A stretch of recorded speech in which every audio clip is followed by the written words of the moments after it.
Hey guys, I'm back. Mike Robert here. If you're brand new to my channel, be sure to like and subscribe. So in today's audio, we're going to be talking about how to get 85% of your Facebook leads on the phone and ready to buy.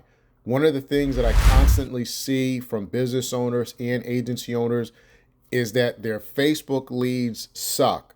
And one of the things that I've learned is that if you can create a good offer, you will see a drastic difference in almost having people stampede and beating down the door in order to buy your product. But the challenge in order to do that truly comes from how to, one, craft a good offer, how to, two, position your offer in the marketplace, even when there's a lot of competitors. And number three, if you can follow up with people immediately, it's very important. Okay, so if you're running Facebook ads and your leads aren't answering the phone, it's not because Facebook leads are bad. It's because your positioning and follow-up system are wrong.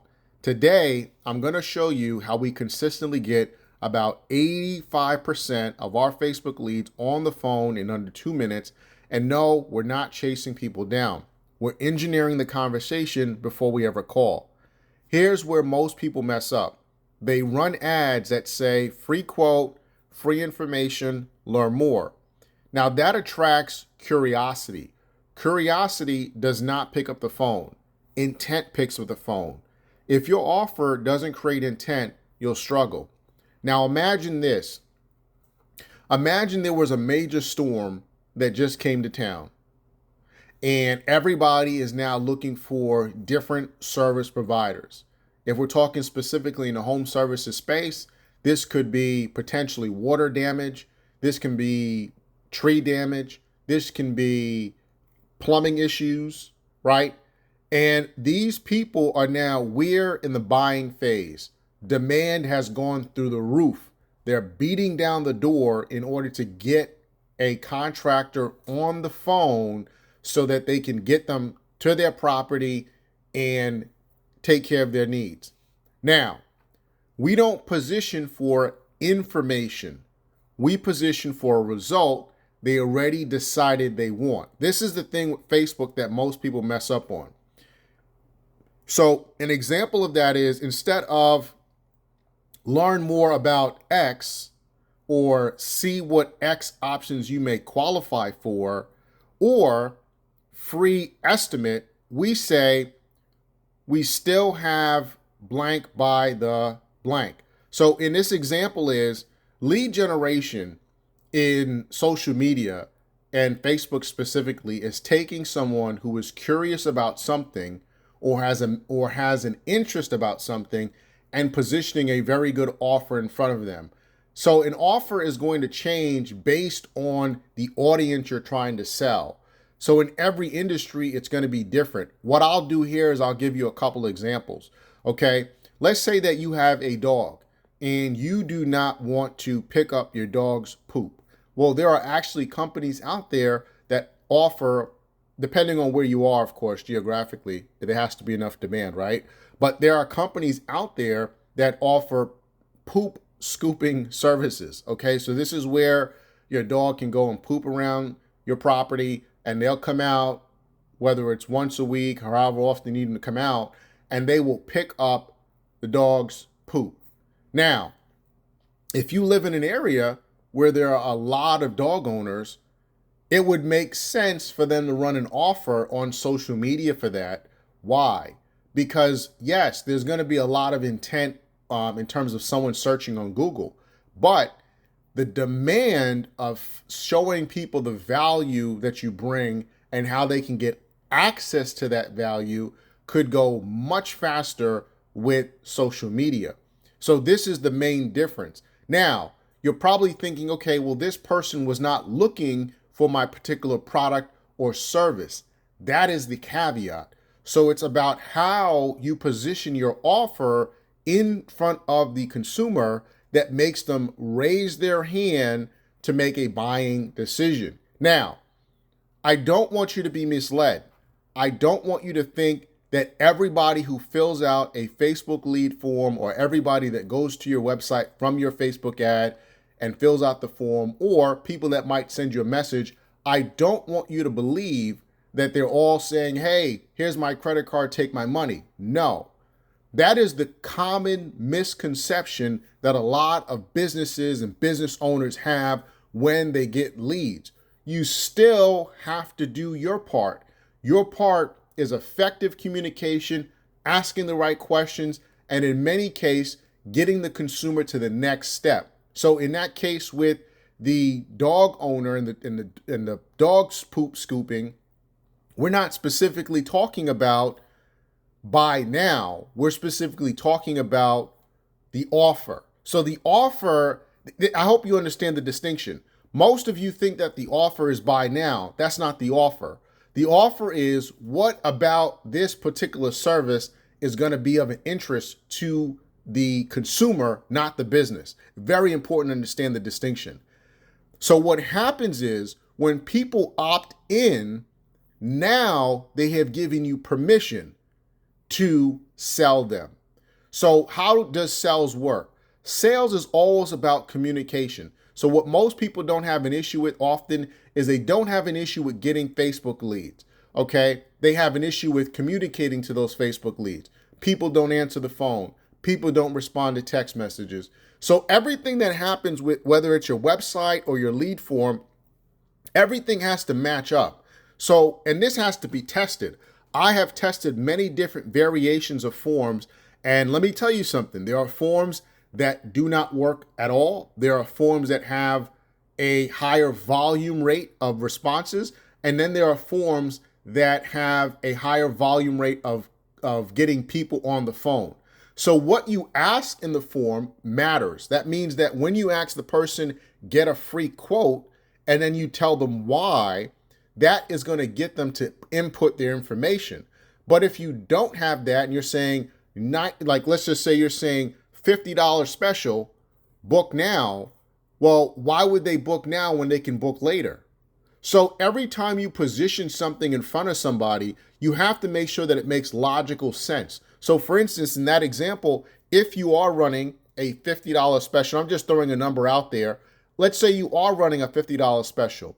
Is your $50 special for this week, the next 3 days, this month? Now, obviously, you would want to tie massive urgency to that. So it would probably be something like the next 3 days, this weekend special, right? This week's promotion. And when you do that, what ends up happening is you drive demand. Now, I'm not saying that you have to specifically do that. I'm saying that you have to understand how to get people to move when they're ready to move.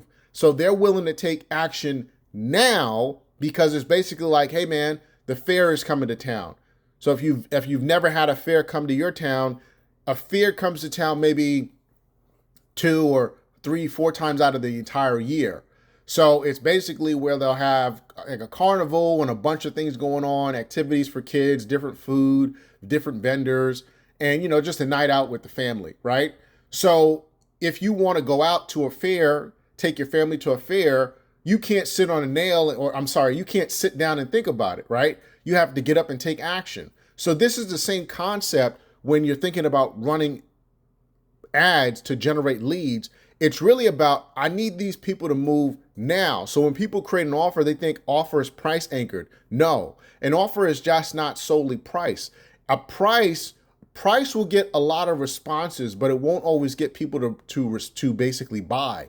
So if you're using price anchors, that's not bad, but you got to tie a price anchor to a theme. That could be season related. Let's say winter, spring, summer, fall, or it could be event related, like we mentioned earlier with a storm.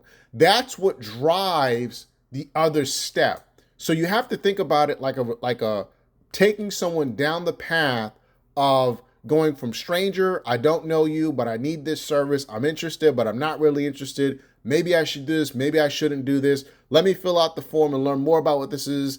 Boom, they fill out the form. Now, if they do it on your website, no problem. You can always set up the automation. If they do it on your lead form, you can set up automation as well. Now, this is where it gets tricky for a lot of people because the first part of that process is done. Now you want to automate the next process. So the next automation is going to be, if you have their permission, to send them. That's why your lead form and your privacy policy and your disclaimers, all of that has to be in place. But let me back up actually. So the thank you message or the thank you page that they give you the option to put information on your lead form, don't undervalue that space. Tell them what's going to occur. So for instance, if you're going to call them or text them, you should tell them that in that message. So an example of that, it could say, wait, we're going to call you, or stay with your phone. We'll call you in the next 2 minutes or 5 minutes. Okay. If it's a quote request, your quote is ready. We'll call you shortly. Now, use common sense. What common sense means, I've seen this time and time again. If you get a lead at 9:30 or 9:40, right, and it's a work day, if you call the person, odds are they're probably at work and they were on their phone, they can't answer. So yes, you can call them, but just use some common sense. And that goes back to lead working. I'll go into that in a moment, but just use common sense. This is what I've learned that a lot of people don't have with sales. So it's important that you understand the entire dynamic of what's occurring. Okay, so a lead comes in. If you're using a lead form, use a unique message on the thank you screen.